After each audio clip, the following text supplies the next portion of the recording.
Due to a recent Windows update, it's been brought to our attention at T&K X-Ray Consultants that when you open your web version of Opal-Rad, it is no longer opening in Internet Explorer mode, and your Internet Explorer mode icon is no longer in the upper right corner, and it is no longer under the customized toolbar list. So they have removed that. Microsoft has.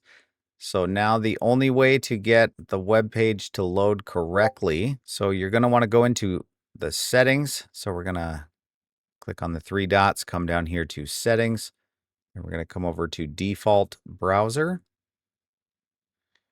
From here, we're going to go to add a page.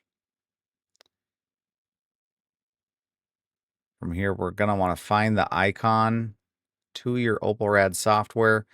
We're going to right click on that and go to properties.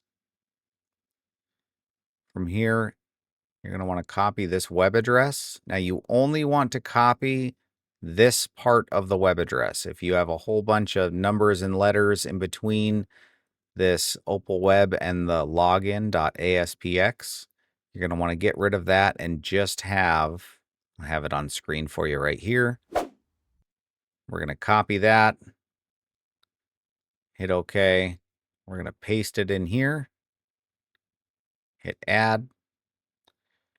And that shows you when it was added, when it expires. Now it gives you 30 days of this to work. After 30 days, you'll have to come back into this default browser page and re-add it. Now this should still be in here after it is expired, so you should just be able to copy it, add page, paste it, and then it'll be in this list again. So now once we have this added to the list, we can minimize this, reopen our program, and it opens correctly in Internet Explorer mode. Now we can log in.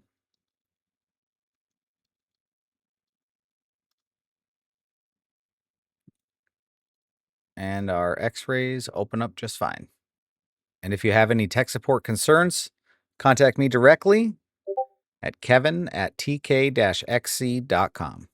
And if you have any troubles with this fix, go ahead and comment down below. And if you're looking for great x-ray solutions, give us a call at T&K X-Ray Consultants.